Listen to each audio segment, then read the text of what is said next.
Hey everybody, it's Allie, and welcome to our Y&R chat for Sunday, December 7th, 2025. Are there bruises on my neck? Whoa!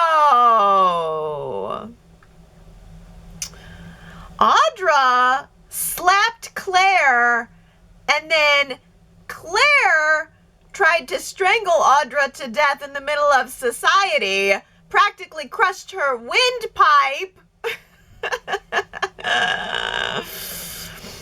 Whoa. To be fair, I feel like Audra started it. I mean, you can't slap someone, humiliate them in public, and expect absolutely no retaliation. But in Audra's mind, it was all very normal.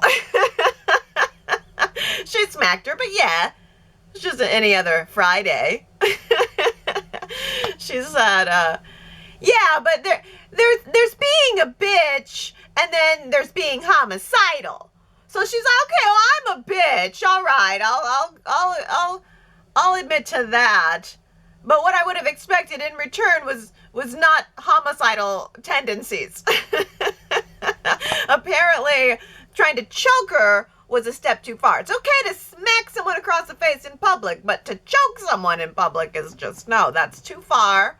I mean, I'm trying to put myself into Claire's shoes. I mean, if somebody straight up smacked me in the middle of a restaurant, I don't know. I mean, you know me. I'm sort of I'm passive. I'm essentially nonviolent. But boy, it would be really hard to turn the other cheek when it was all red and swollen up. Yeah. But I mean, also the pacifist in me says no to the violence. But the soap opera viewer in me says, well, okay, I love Audra, but I think she had it coming. And I fully support the strangling. It was a fully stupid move on Audra's part. If Audra is so worried about Claire digging into her past and snooping around where she doesn't want her, well, Audra should be terrified. I mean, now that Claire is going to kill her, she should be worried about that, not the fact that she was going to expose her. I mean, gee, she would have been better off just sticking with the fear of Claire exposing with her, but now she's got this whole other fear. Like, is Claire actually going to physically harm me? She is a Newman. She could get away with it. She could absolutely kill Audra and get away with it. And Audra has this moment of realization. I actually really love that Claire is the type of character who is always right on the edge of, is she good? Is she evil? I never know. And I think the good and evil line that she's dancing on is really fun. I think that's a fun line to play with. But now I think all bets are off. Claire has semi-officially given Holden the cold shoulder. She's kind of no longer interested, and she's told him she doesn't fully trust him, which is quite hypocritical considering, you know, what he told her is so mild. But, you know, she did say, it's not what you told me, it's what I think you didn't tell me. So whatever, she's got her reasoning, and she's ready to partner back up with Kyle to take Audra down. I mean, it's perfect. Absolutely perfect.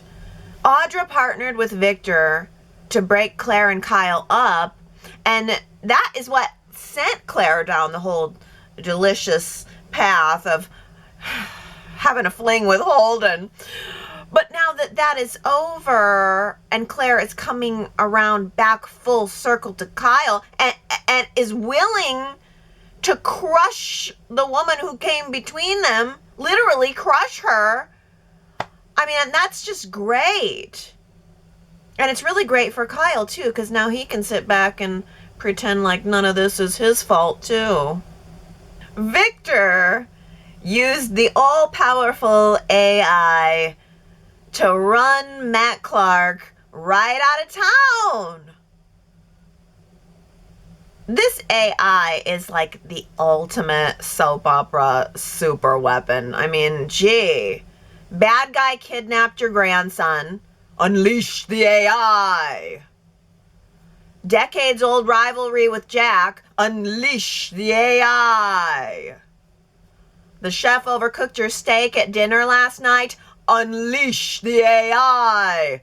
Power fists. So,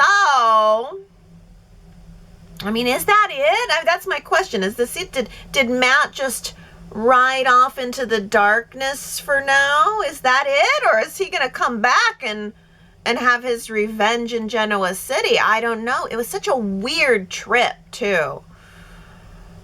Matt had Noah and Sienna kidnapped. He had them held hostage in a storage room with no food, no water, no bathroom. And it was all only just for one night. It was overnight, apparently. Noah mentioned that they'd been in there overnight. It was like 2 weeks of screen time, but only overnight to them. And for once, honestly, maybe for the first time in soap opera history, the kidnappees were actually smart enough to escape. Who would have thought that one of Sienna's 50 necklaces that she had hanging around her neck would have come right into play right when it needed to? Noah took the Bowie lightning bolt pendant from around her neck and he wiggled those hinges right off the door. Brilliant. Or at least adequate. Sienna seemed sort of concerned about the necklace, though. It's fine, Sienna. You know, the lightning bolt is perfect for this job, and you can have it back later. You don't have to worry about it. It won't be, like, scuffed forever. But wouldn't you know it, the second that they actually do open the door, who's standing on the other side of it? Evil Matt and his sidekick, Detective All That Hair. That's what I should have been calling him all along. Detective All That Hair. But it was surprising because honestly, for as maniacal as Mitch Matt has been, he seemed genuinely hurt by the fact that his wife had had an affair on him. He was like, why didn't you tell me? We could have gone to a couples retreat together. We could have done yoga together. We could have hugged it out and worked it out. He was truly upset. But you know what? I actually think I like Sienna a little less. Just for the simple fact that she was married to him at all. How could she have been married to him and have absolutely no idea that he was such a weirdo? I feel like she should have seen that coming. I mean, he gives weirdo vibes.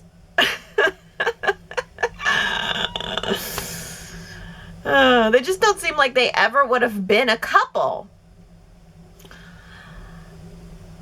And honestly, I'm not sure I entirely feel like Sienna and Noah are a match either. I can't decide.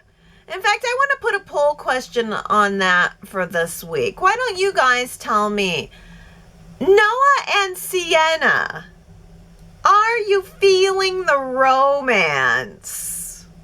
Do you like this older woman, younger man vibe? Do you like it specifically between these two? You tell me. That's our poll question this week at yrchat.com. I feel like Noah and Sienna definitely feel intimate. I get, there's a comfort level there. They seem comfortable with each other. But I don't know if I get passion out of them. I don't know. Maybe time will fix that. Maybe as, things move on and they get out of this crisis mode, maybe I'll feel the passion a little bit more. But I'm curious to know if you guys are feeling the passion. I mean, Noah was certainly ready to go to bat for her. He was certainly ready to rescue her. Matt tossed a baggie of fentanyl onto the ground and told Noah that he needed to take it or Matt would have Detective All That Hair take Sienna's life.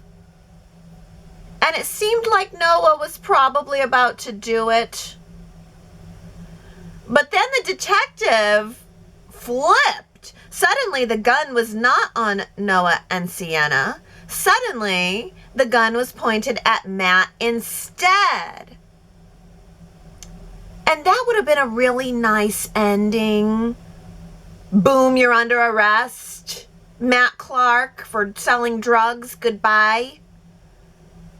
But instead, the other cop came along, Annie.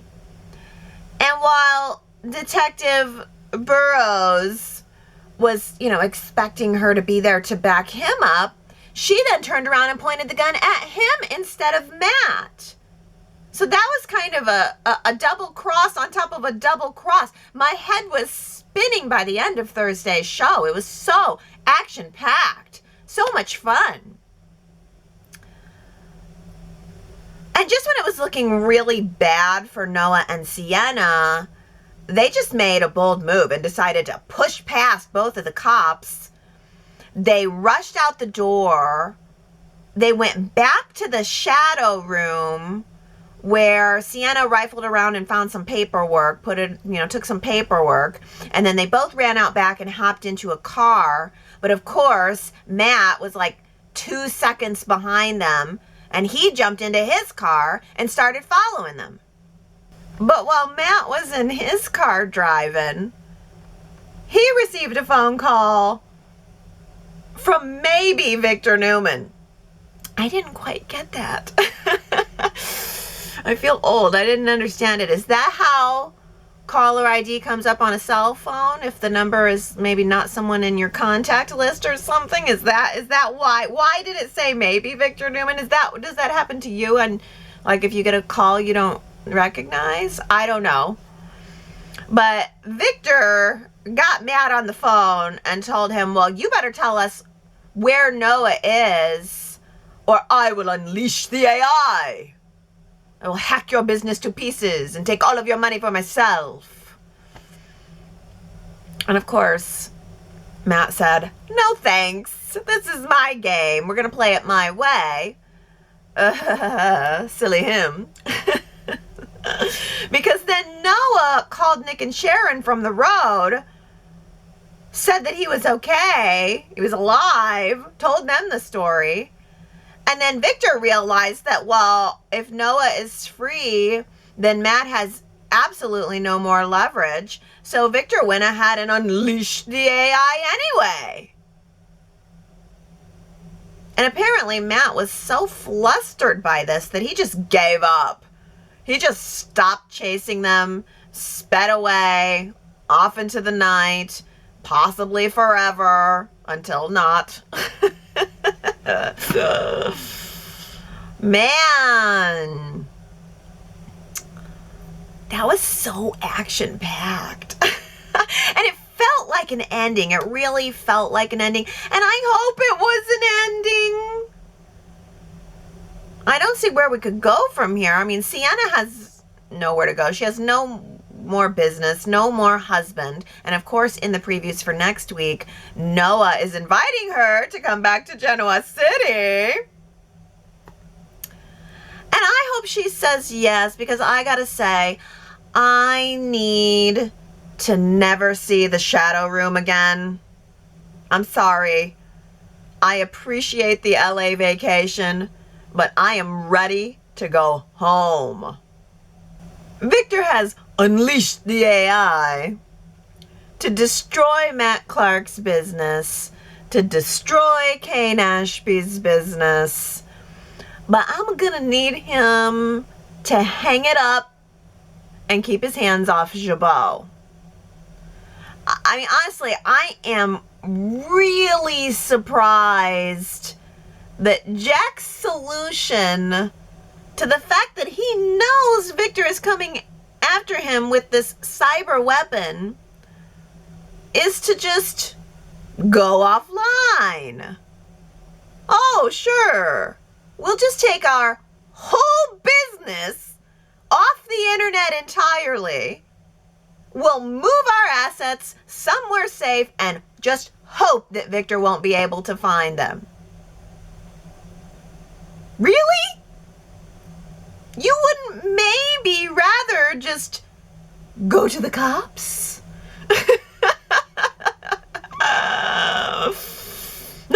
No, we'd rather just pull everything down, put it under a little shell, and then hope to be able to build it back up again later. This is foolhardy. I mean, everything that's happened with this AI is surely enough to warrant a federal investigation already. Jack and Kane should just go to the feds. Something needs to happen. I mean, Victor just cannot possibly get away with having this AI forever and lording it over everyone. It's got to stop. I personally would like to see him decide that the AI has done its job and ceremoniously destroy it. I mean, Kane kind of got what was coming to him. He got a taste of a spoonful of his own medicine. He created the AI. It got unleashed onto him. That feels karmic. Matt Clark was a villain. We're going to unleash that on him. I mean, whatever, it's fine. Now he has no money. He's on the run. He's a villain. I don't care if anything bad happens to him. But Victor needs to have some moral conscience here. There needs to be a Christmas miracle around Victor's moral conscience. You can't just, no matter how much you hate Jack, destroy his entire family's business just 'cause. Just to prove you're the bigger man. And if Victor cannot come to a conscious decision about it on his own, then maybe the even better alternative would be if Nikki steals it from him. Oh, can you even imagine? Where would Nikki Newman even begin when trying to steal the AI from Victor? Would it look like how it looked with Phyllis when she stole it from Kane? I mean, can you even imagine Nikki sitting in her bed in her sexy lingerie, hacking away at her laptop, trying to guess Victor's password? No, wait, actually, that part's the easy part. It's, I hate Jack, 1, 2, 3. Kane actually paid a visit to the ranch this week and offered Victor a chance to buy up the arabesque soup for pennies on the cracker. Arabesque! I'll have a large bowl. Crackers on the side. Yeah, I mean, this AI is just too much power for any one person to have, especially Victor, especially because he's already all-powerful. He can't be all-powerful. I can't handle it.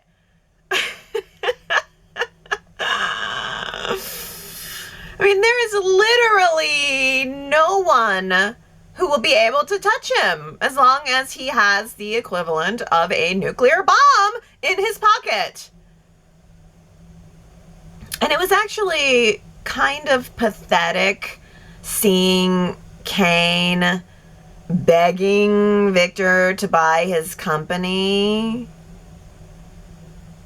Kane says he wants to sell his company, get what he can out of it, and then build something new with the person who he knows brought upon his downfall. That doesn't make entirely a lot of sense to me. I mean, he's right. Someone stole the AI and sold it to Victor and now is walking around all smug like Phyllis. He knows someone did this to him and he suspects it's Phyllis. And he's sleeping with her. And this week he told her he chooses her. Not Lily. Her. And he wants to build a business with her? Why?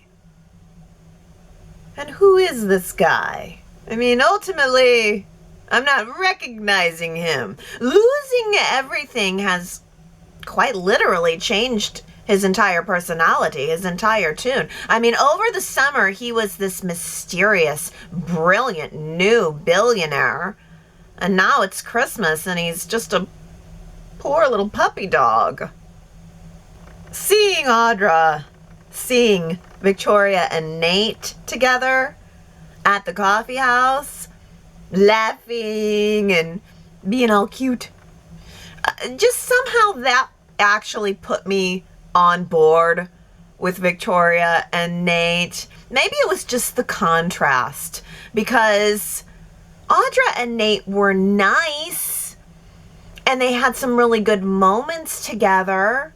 And I really liked what their relationship brought out in Audra specifically. I felt like being in a stable relationship for the first time really helped me see Audra in a new way, and it really gave her character some depth. But Audra and Nate were never giddy. You know, they were never tee-hee-hee, maybe I like you. That's just not the kind of vibe I ever got from them. But it is the vibe that I got between Victoria and Nate this week. It was a little tee-hee-hee, which is cute. And now I still think it is way too soon for Victoria to be getting into a relationship right now, right after Cole has died. But I am ready to announce this week that I'm officially hanging that up. I am officially moving on, because otherwise it's going to make me miserable. And the true secret to soap opera bliss is you hang on, you get stuck. You know, you got to keep moving along with the story, because it will certainly keep moving along with or without you. If the world thinks you're dead, you are. Dang, I love that quote. If the world thinks you're dead, you are. If you think you know who said that this week, you should go to yrchat.com and find out if you're right. That quote right there is so soap opera classic truth. You don't need to really be dead. You just need the world to think you're dead, and you are. It's like the whole basis for my book, the Fauna and the Flora. And the great thing about the world thinking you're dead is that then you get to come back from the dead. Which very few people get to do in reality, but it's completely fun and plausible in soaps. All right, let's get to some of your comments for the week. Well, let's start out with comments about our poll.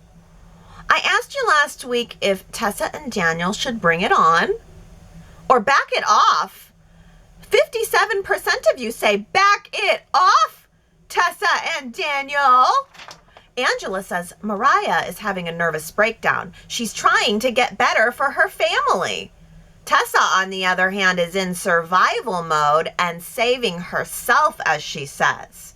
Bring back the old Tessa. This isn't it. And Sue W. says, Mariah who? Yeah, you know, that's actually really interesting, because, you know, it's less Mariah who, as in, not like Mariah doesn't matter, and more as in, like, where is she?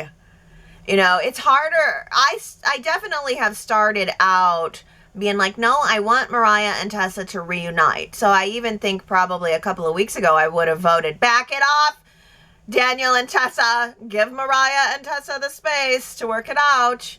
They have a history, they have a child. But I think Mariah's absence has made it harder for me to argue that when, again, it's a soap opera. You got to keep going where the story's going or you're just going to find yourself miserable. So I think the Mariah who of it all, the Mariah where of it all has definitely made me more open to the Tessa and Daniel of it all, because I'd rather see them both doing something than nowhere. Oh, Naomi on a different topic says, Diane seeing Jack and Nikki at the table, and then she pauses to compose herself, pat her hair, stand a little taller before approaching. Diane and Nikki interacting is always good. Yeah, I actually really feel excited that maybe Y&R will take that tiny little thread and develop it, because there is something really fun about Diane being jealous of Nikki. I think Diane is secure in her marriage, but she doesn't like the knowledge that I think she called Nikki Jack's best friend, and that might very well be true. So that, Diane is so secure, and yet she has that little seed of insecurity growing into a larger little plant there, and I kind of like it because it's unfounded. I mean, we know there's nothing romantic going on between Jack and Nikki, but what if it were? I mean, what if there were something romantic developing there? That would be fun, and then it would at least give some justification for not only Diane's jealousy, but Victor's jealousy as well. I mean, the whole thing about Victor and, still hanging on to the fact that what happened in the hotel room that night when Jack was trying to save Nikki's life. I mean, it's just such old story. I mean, to be this viciously going after Jack, he needs some new material. He needs some new motive, some new reason, and I think that could very well be it. Diana says, I think Jack's idea is not good.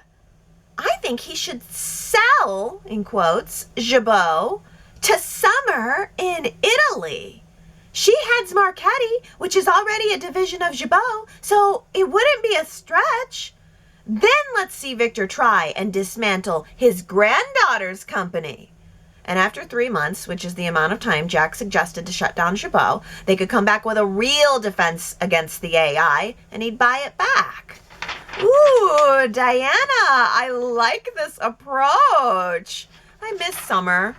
She went away for a little bit, and it feels like she's gone forever. But that's another smarter move than let's just dismantle everything. The other thing that I feel like got dropped was the fact that suddenly Phyllis wanted Jabot. Nobody's talking about that. She's not really, Kane kind of mentioned it. He alluded to it this week, but it was a very strange turn that Phyllis sold sold Victor the AI to use against Jack in exchange for Jabot when she showed absolutely no interest in that company everywhere, anytime. So it's just, that's a little bit of a weirdie. I'm ready for the AI to get put to bed. Connie says, I enjoyed the car chase. Well, the chase was lame, but the dialogue drama was fun. Noah calling Nick to let him know that he was okay while Victor and Mitch Matt feud and threatened by phone, and ending with a hug when Noah and Sienna are safe in front of the kids at the sports park. How long has it been since we've seen any driving scenes? Oh, was it Sharon on the bridge dumping a body? LA is bringing us lots of new sets and scenes. I'm thinking a police station might be interesting. Really, Connie? Because I guess, to me, that all just felt like an ending. Like, my brain automatically went to, well, I guess we're going back to Genoa City now. And especially seeing the preview that Noah is inviting her there. I kind of feel like we're going to wrap up whatever's going on at the hotel, and then we're going to come right back home, which is what I want. Question is, are we ever going to see Matt again? Sue W says, Y&R has certainly unleashed villain upon villain in the past several months or years. Ashlyn Law, Cameron Kirsten, Ian Ward, Aunt Jordan, Alan, or was it Martin? and maybe others, I forget, but all portrayed by terrific actors. But let the villain Emmy go undisputed to Roger Howarth. OMG.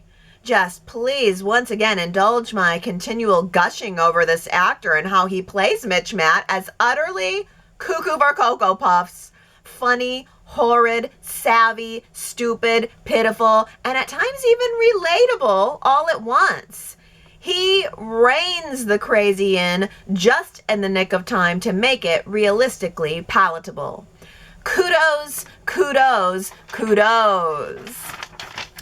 There is a sadistic humor that he plays everything with that is really unique and really enjoyable. It would be one thing to just play this character straight villain, but Roger Howarth isn't doing that. He is giving this villain a personality. I mean, he seems to delight in his villainy. He seems to enjoy the games that he's playing. And then there are these little moments where he seems really genuine. You know, he was hurt that his wife cheated on him and that she didn't communicate that to him. You know, he's not wrong to expect his wife to be true. I mean, it doesn't seem like they had an open relationship. He even implied that she had been with other guys before, although that could have just been him saying something to get under Noah's skin. But we don't know. You know, all of that is left in a little bit of a cloud of uncertainty, and that's one of the things that makes the character compelling. I agree. I think Roger Howarth has been really interesting to watch, and I wonder if he's coming back or if he's diggity done. Victoria says Mitch Matt will be on his way to Genoa City to get revenge on the Newmans. Victor better up his standards for his security team. A consult from Jason Bourne may be in order. Ugh, Matt Damon is hot. That's my response to that. Matt Damon is hot. Naomi says, I've been resistant to the Noah-Sienna pairing. The age difference bothered me, but somehow after watching the two during their stand against Mitch, I can better understand the feelings they have. They are very comfortable and close with each other. Noah loves her, and he has aged up. He is very mature, and I'm enjoying the new actor very much. I hope they make it back to Genoa City for many years of the stories about being an unlikely couple that lasts forever. I can see them at a dinner party with Michael and Lauren, or Jack and Diane. Victor would be irritated and jealous. Nikki would reluctantly accept Sienna, recognizing they share some traits. Audra and Sienna could be friends and allies, sharing a current and previous girlfriend bond. You know, I think that Sienna's going to fit in pretty well in Genoa City. I can see her hanging out at the coffee house, and I can see her becoming an ally with Audra. That's a really interesting idea, Naomi. As far as the older woman, younger man romance, that part does not bother me. In the age difference between them does not bother me at all. I want to feel the chemistry, though. I want to feel the passion. And yes, I did, you know, there were moments where they seemed intimate for sure when they were locked together. But, you know, I don't feel the like, I can't keep my hand. I don't know. Maybe it's just me and I'm not there yet. I mean, they were physically, you know, I don't know what I was expecting them to do when they were locked up. But, you know, maybe a nice slow romance. I guess the thing about it is I was told Noah and Sienna are hot and have this hot affair rather than it, you know, building up to it. So I think maybe since I didn't get to see the lead up, it's just taken a little bit more time to get used to it. But the age difference between them doesn't bother me. And it occurs to me also that Nate is quite a bit younger than Victoria. So there's an older woman, younger man dynamic going on right there. And I have no problem with Victoria and Nate being together. No problem with Victoria, who looks a little like me in my hair, being with me and Nate. Victoria says, there's a genuine warmth between Victoria and Nate. Their conversation is effortless, and they appear to be able to talk about each other's life easily. Right now, friends, is a good place to be. Victoria is grieving over the loss of Cole, and Nate is getting over Audra's betrayal. Taking their time makes sense. Let's build on their friendship and history, and then surprise us with a newfound passion down the road. Yes, Victoria, I do hope they take it a little slower, because I like that little moment at the coffee house of them just, let me just, she was like practically gazing into his eyes, of course. But anyway, I've just lost my train of thought. But I liked the tiny moment between them. I like it being led up as friends. We get along, we share this history, and then maybe let the romance burn. But, I need another couple weeks on that, please. Russell says, how is anything Holden and Audra did years ago any of Claire's business? It's not. She's just digging for dirt on Audra so she can use it. She is, again, using being with her or her friend as leverage for information. It's gross. Yeah, what happened to Claire calling Billy for a scoop of a story? That never went anywhere. Maybe it will in the coming weeks, I'm not sure. Well, maybe they're just establishing that relationship right now. Because when Claire/Kyle find out, everything that they want to find out about Audra and her past, then the door is going to be blown open for her to take it right to Billy. Daisy says, I hope Audra files a complaint against Claire. She might just end up in jail. Audra slapping Claire is some level of assault, but Claire choking Audra can be construed as some level of attempted murder. She had to be physically restrained. And then Claire made a threat on Audra's life. It's all possibly on tape. Yeah, that's true too. I honestly, for the first time in like a cat fight history, I really did look at them and I thought, what would I have done? What would I have done if somebody straight up just smacked me like that? I mean, it's tough.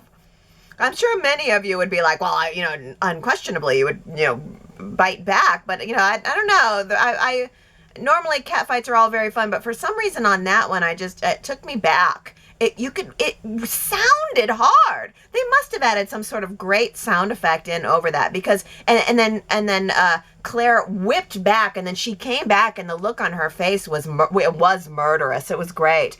But yeah, there was something about it that was just so humiliating. And for Audra to expect no retaliation, though, to me is what's ridiculous.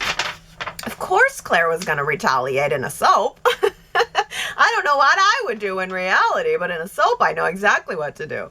Tavi says, Claire, Audra, and Holden and Kyle are so much fun.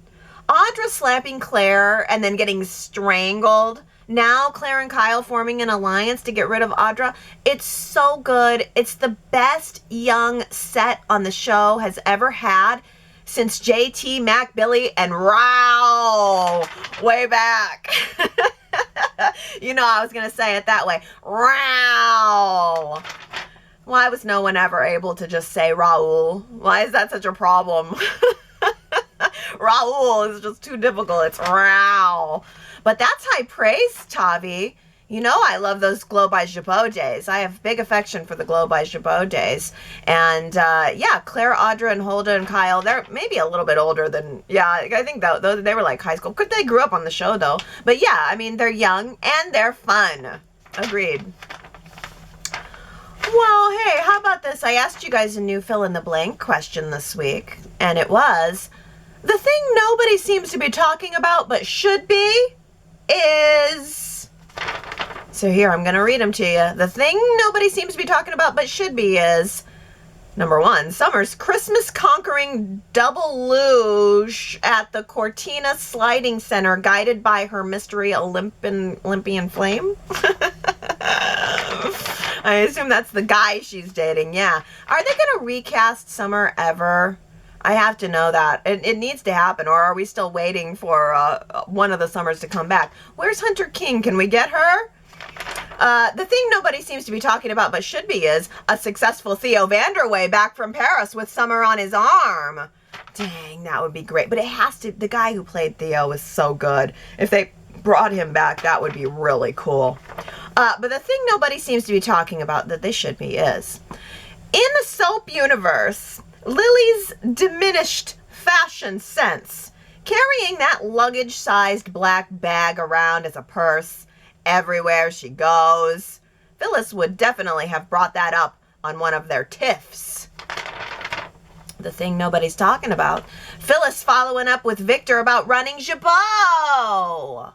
Yes, it seems more about Phyllis and Kane's romance than her stealing Kane's eye and making a deal with Victor will be ignored. Yeah, I concur. The thing nobody's talking about but should be is how Phyllis is a genius hacker computer whiz, yet rarely has gainful employment. Nobody's talking about it. Billy has stopped drinking. I did not notice that. Has he been choosing the club soda instead of the cocktail these days? Ooh, what an observation. Finally, the thing nobody seems to be talking about but should be is the wonky hair dye job that is plaguing too many males in Genoa City. Ooh! Now that is a good one. So who are we talking about specifically? I think, Michael does not dye his hair, and dang, that looks good. I'm pretty sure it doesn't look like Eric Braeden dyes his hair. Are you talking about Jack? Jack definitely, I think he dyes it strategically. It almost looks like Jack's hair gets dyed in the front and then he lets the temples get gray. Like they're definitely, it's sort of Diane too. We dye strategic strands of the hair. We don't want anybody to think that we are 30 again. But if we just dye strategic parts of the hair, we can maybe pass for, in our 40s and 50s. That seems to be the idea. Does Nick dye his hair? Joshua Morrow? His is still looking pretty dark, but he's got some salt and pepper in there. Who are the worst offenders of the male dye jobs? Let me know what you think about that. Let's see. Tina Cole says, yay, Christmas at the Athletic Club. It's finally here. Christmas in Genoa City. Yes, yes, yes. Christmas in Genoa City. It happened so fast, too. Literally, I think Thursday it was Thanksgiving. Friday, it was Christmas. Oh, and I don't want to forget Connie here saying the preview of Michael and Lauren's 20th anniversary made me tear up. They are the king and queen of romance, and their celebration will be epic and so heartwarming. I will have my tissues ready for next week's episode. OMG, OMG, OMG. Michael and Lauren's 20th anniversary with the Vegas theme, the blackjack, I think it is, theme.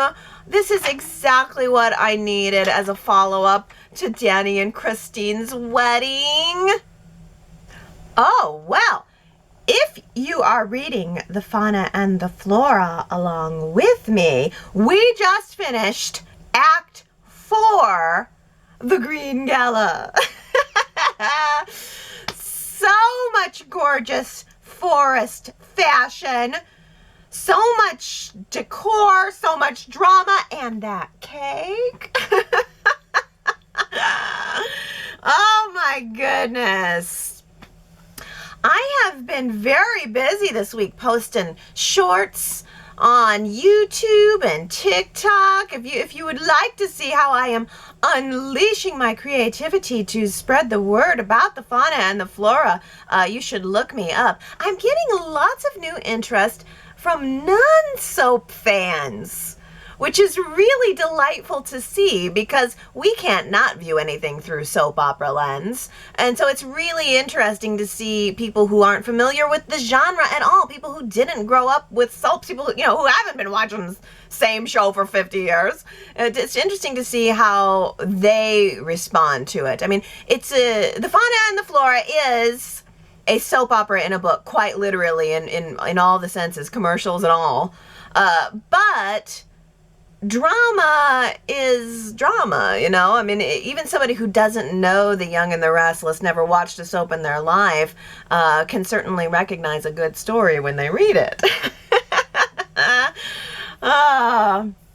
So you can find the Fauna and the Flora on Amazon, or you can get signed copies at restlessforest.com, or you can look me up on all the socials at Restless Forest Books. And of course, you can head over to yrchat.com and talk about The Young and the Restless throughout the week. I love reading your comments. I love seeing what you guys have to say about the show as it's unfolding. So please feel free. yrchat.com. And of course, come back next Sunday. We'll recap the whole week all over again. I hope you guys are having a wonderful holiday season. I hope you're all very excited for Michael and Lauren next week. That's something wonderful to get back to. Christmas in Genoa City with a 20th anniversary. It's going to be a good one next week, and I will look forward to seeing you guys next Sunday. I love ya. Bye.